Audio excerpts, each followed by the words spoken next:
Bonjour à tous, j'espère que vous avez la forme. Avant de passer à la vidéo, je tiens à dire que le début est sponsorisé par Woodbox avec une box spéciale Star Wars. Ça fait plaisir. Qu'est-ce qu'on peut y trouver dans cette box? Eh bien, nous y retrouvons tout simplement des objets en rapport avec la licence, comme notamment une superbe casquette, soutien aux pilotes de l'Alliance Rebelle, elle passe partout, elle est parfaite pour le combat spatial et même meilleure qu'un casque. Elle est magnifiquement ornée d'un X-Wing T-65 pour combattre l'Empire. Bien sûr, nous accompagnons tout ça avec un petit t-shirt, là aussi parfait pour se fondre dans la masse. Et bien sûr, je n'ai pas besoin de le dire, bien meilleur qu'une combinaison spatiale. Bon, maintenant vous êtes un chasseur de primes. Ça tombe bien, j'ai la prime parfaite. Bam! Une pop de Han Solo dans la carbonite. L'avantage, contrairement à l'original, vous pouvez le stocker partout dans votre vaisseau. Et en plus, ça fait plaisir aux fans de pop. Mais en attendant d'arriver à destination, on s'ennuie un peu en hyperespace. Mais là, non! Petit paquet de cartes pour passer le temps et jouer au poker galactique avec votre droïde. Là, vous arrivez dans le repère de Bossk, bam, vous trouvez un carnet en peau de Wookie. Bossk déteste les Wookiees, vous le savez, par contre, il aime en tuer et il aime écrire. Très carnivore tout ça, hein, très viande rouge. Hein. Bon, je précise, ce n'est pas de la vraie peau. Je suis moi-même contre ça. Bref, si vous voulez vous procurer cette box, ça se passe sur le lien dans la description avec un petit code promo pour choper la box un peu moins cher. Ça fait plaisir. Merci à Woodbox pour le partenariat et nous, on passe à la vidéo. Nouvel épisode, des choses que vous ne savez pas. Il y a déjà 3 vidéos de ce genre dispo sur la chaîne, n'hésitez pas à aller les voir. C'est rapide et vous apprenez des choses plutôt cool et intéressantes sur le lore de Star Wars hors des films. On commence sans perdre de temps. Han Solo, Chewie et Leia ont déjà combattu avec des sabres laser. Bon, pour Leia, ce n'est pas très surprenant en sachant qu'elle deviendra plus tard une excellente combattante au sabre laser. Mais Han et Chewie, c'est un peu plus rare je pense. Alors oui, dans l'épisode 5, Han Solo utilise rapidement le sabre laser de Luke. Mais là, ça n'a vraiment rien à voir. Cette action se passe précisément dans la série Star Wars de 2015, tome 2. Je pose rapidement le contexte. Luke se rend sur Nar Shaddaa pour trouver un passeur qui pourrait l'emmener sur Coruscant. Mais il se fait malheureusement enlever par un Hutt nommé Gracchus et le fait combattre dans une arène. Le truc, c'est que le Hutt est un énorme collectionneur d'artefacts en rapport avec les Jedi. C'est une info très importante à retenir pour la suite. Han, Leia et Chewie se dirigent donc à leur tour sur Nar Shaddaa pour sauver Luke. De son côté, R2 a réussi à passer inaperçu et parvient à s'infiltrer dans la salle de collection du Hutt et vole plusieurs sabres laser, dont celui de Luke. Han, Leia, Chewie arrivent finalement dans l'arène où est Luke, mais l'arène est remplie d'impériaux qui ont pour mission d'arrêter le Hutt. Le gros problème dedans ? Les blasters de toutes les personnes présentes dans l'arène sont désactivés à cause d'un protocole déclenché par le Hutt qui avait pour but, comme je l'ai dit, de désactiver tous les blasters. Donc, Leia, Han et Chewie se retrouvent avec des blasters qui ne fonctionnent plus. C'est là que R2 retrouve le trio et leur donne 4 sabres laser. Un bleu pour Leia, un vert pour Han et un sabre bleu et vert pour Chewie. 2 sabres laser pour le gros bourrin. Bien sûr, Han n'est pas très enchanté d'utiliser cette arme, au contraire de Leia qui avoue avoir toujours voulu essayer. Et ils combattent donc ensuite les impériaux avec leurs sabres laser. Et ils ne sont pas mauvais, hein. Luke les rejoint ensuite et complimente d'ailleurs Han en lui disant que ça lui va plutôt bien le sabre laser. Mais Han avait surtout une crainte, se tuer avec son propre sabre laser. Par contre, de son côté, Leia, sans grande surprise, maîtrise plutôt très bien son sabre laser pour une première fois. Et même Chewie ou Han, ils le maîtrisent bien, alors que c'est la première fois. Comme quoi, ça montre qu'il ne faut pas avoir des compétences inouïes pour combattre avec. Plein d'autres personnages dans la licence Star Wars ont utilisé des sabres laser sans maîtriser la force, ou même sans avoir certaines formations au sabre laser. Voilà. C'est quand même inattendu et surtout marrant pour Han avec ses remarques et le fait de le voir armé d'un sabre laser, alors qu'il a toujours critiqué cette arme. Alors, qu'est-ce que vous avez pensé de cette première histoire? C'est pas mal quand même. On passe à la deuxième. Qi'ra, du spin-off de Han Solo, s'est battu en duel contre Dark Vador. Là aussi, c'est très inattendu je pense. Contexte. Après la mort de Maul sur Tatooine, Qi'ra a réussi à reprendre le flambeau de Maul en dirigeant l'Aube écarlate à sa place et en devenant officiellement Dame Qi'ra. Dame est un titre au même rang que Seigneur. Nous sommes juste après l'épisode 5 et l'enlèvement de Han, qui est dans la carbonite, par Boba Fett pour le livrer à Jabba. Mais sur le chemin, Boba décide de se poser sur Nar Shaddaa encore cette planète, pour rendre visite à un Basilisk parce qu'il y avait un souci au niveau de la carbonite. Mais pendant l'absence de Boba, des agents de l'Aube écarlate réussissent à mettre la main sur Han et l'envoient sur le sublime vaisseau de Kira nommé le Vermilion. Par la suite, Kira envoie des invitations à peu près toutes les personnes influentes de la galaxie et organise une vente aux enchères avec comme prix le célèbre capitaine Han Solo. De nombreuses personnalités sont présentes, dont les différents clans Hutt et surtout Jabba. Kira ouvre officiellement la vente aux enchères et les différents Hutt vont commencer à monter la mise petit à petit. Mais Jabba met un terme à tout ça rapidement et propose directement 1 million de crédits. Kira félicite Jabba et conclut la vente, mais la petite fête touche à sa fin quand le Seigneur Sith Dark Vador arrive et donne le seul prix convenable pour lui, la mort si Solo ne vient pas avec lui. Vador calme rapidement tout le monde en disant que Solo est la propriété de l'empereur. Jabba, qui avait gagné Solo, par peur de représailles, décide de finalement le laisser à Vador. Mais Kira est la seule qui n'a pas peur du Sith et le confronte en lui disant qu'elle s'en fiche de savoir où va Solo tant qu'elle touche les 1 million de crédits prévus. Mais Vador l'esquive et lui dit simplement qu'il ne lui doit rien. C'est là que Kira fait l'erreur de se moquer de l'Empire en lançant en pleine face du Sith que l'Empire est trop pauvre pour payer ses dettes. Ça ne plaît bien sûr pas à Vador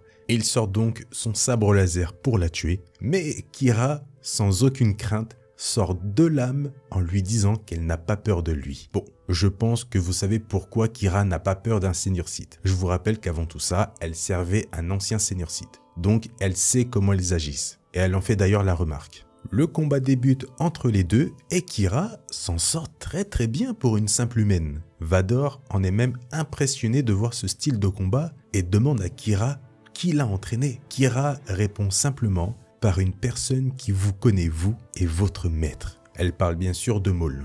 Kira, pour ceux qui ne savent pas, a été entraîné dans un premier temps par Dryden Voss à l'art du Terraskasi, un art de combat au corps à corps fait pour combattre des Jedi. Mais en réalité, c'est Maul qui utilise cette forme de combat. Il l'a ensuite enseigné à Dryden Voss et Dryden à Kira. Mais par la suite, Maul a ensuite entraîné Kira avec cette forme, mais aussi l'art du maniement à la double lame. Franchement, encore une fois, Kira se défend très bien face à Vador et arrive même à se libérer d'un étranglement de force et parvient à toucher Vador avec des explosifs. Elle se bat aussi avec ses 2 lames attachées comme Maul et son double sabre laser. C'est là qu'on voit vraiment l'héritage de Maul vivre à travers Kira. C'est vraiment trop cool. Très bonne surprise cette histoire. Bon, Vador met fin au combat rapidement ensuite grâce à une onde de force. Il décide d'exécuter Kira, mais stoppe son action lorsqu'il sent Luke à travers la force arriver. Qu'est-ce que vous avez pensé de cette deuxième histoire? Ce qui est cool avec elle,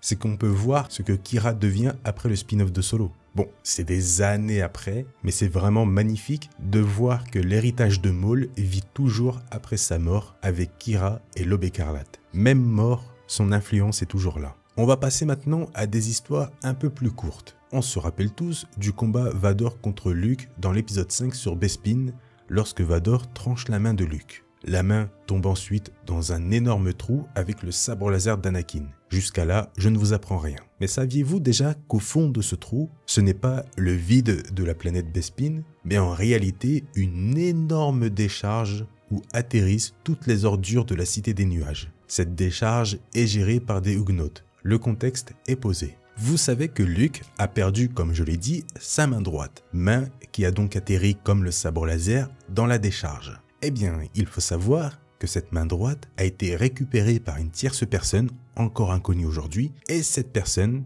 a ensuite apporté cette main à l'empereur Palpatine très peu de temps après le combat. Ou alors Palpatine a réussi à mettre la main, désolé pour le jeu de mots, sur la main de Luke d'une façon ou d'une autre. Mais je doute qu'il soit descendu lui-même dans la décharge pour récupérer la main. Donc je pars du principe qu'une personne lui a ramené. Bref, quoi qu'il arrive, Palpatine possède la main droite de Luke et il a ensuite placé cette main dans une petite cuve dans son laboratoire sur Exegol. Alors, on ne sait pas ce qu'il en a fait, pas la peine d'avoir des conclusions hâtives sur ce qu'il a pu faire. On ne sait rien, juste qu'il a la main de Luke. Je ne vais pas faire de théorie, c'est pas le but de cette vidéo, mais si vous avez quelques théories en tête par rapport à ça, lâchez-vous dans les commentaires, exposez-moi toutes vos idées, ne soyez pas timide, il n'y a pas de mauvaise réponse. Petite info en plus, tiens d'ailleurs, le sabre laser d'Anakin a lui aussi été retrouvé, mais par un Ugnaught.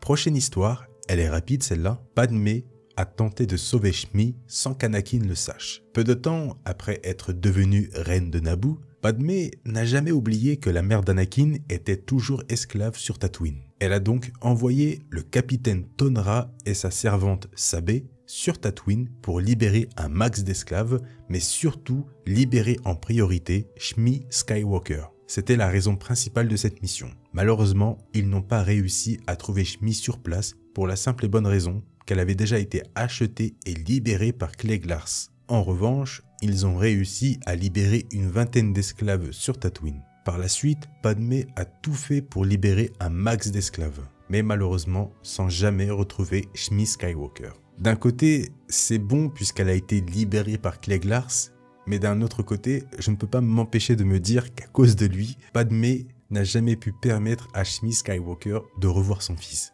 Ah, les Lars, hein, que ce soit le père ou le fils, on se demande s'ils n'ont pas été créés juste pour foutre le bordel chez les Skywalker. Tiens, à votre avis, Shmi aurait été mieux libéré par Cliegg, comme ça s'est passé, ou libéré par Padmé?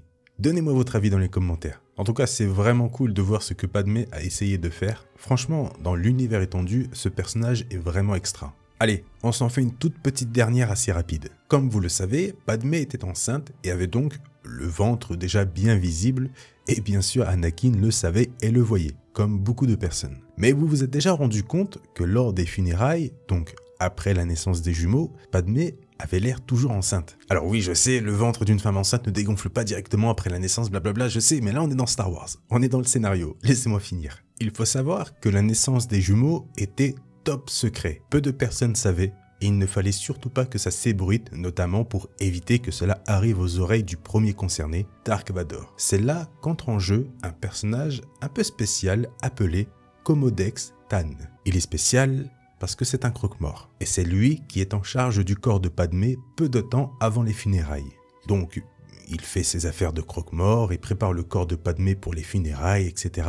Mais on lui ordonne de faire une chose un peu spéciale et très importante. Faire en sorte de faire croire à tout le monde que Padmé est toujours enceinte. Alors, on ne sait pas de quelle manière il a réussi à faire paraître ça, mais techniquement, il a sûrement rajouté un petit rembourrage au niveau du ventre pour montrer à tout le monde qu'elle était décédée avant de donner naissance. Franchement, merci l'univers étendu. Elle est géniale cette info. Je vous laisse découvrir le sort futur du croque-mort dans le tome 2 de Dark Vador 2015. Je peux juste vous dire que c'est quelqu'un de très bien et surtout de très fidèle à Padmé.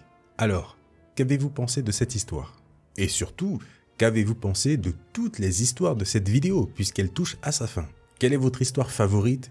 Avez-vous appris des choses? J'espère que oui, c'est le but même de ce genre de vidéo. Moi personnellement, j'ai un petit faible pour l'histoire avec la main de Luke et celle de Padmé qui tente de libérer Shmi. Mais toutes les histoires sont incroyables. N'oubliez pas le petit pouce bleu si vous avez apprécié cette vidéo, c'est très important comme d'habitude et ça ne vous coûte rien. Le commentaire bien sûr si vous avez la moindre question et me donner votre avis par rapport à toutes les histoires de cette vidéo. Ne soyez pas timide, les commentaires sont là pour vous exprimer. Merci à tous d'avoir regardé cette vidéo, merci aux membres soutien à la chaîne, ça me fait vraiment plaisir et merci de vous abonner aussi. J'espère que la petite sponsor au début de la vidéo ne vous a pas gêné. En tout cas, je vous souhaite une très bonne journée ou une très bonne soirée. Prenez soin de vous et à dimanche prochain.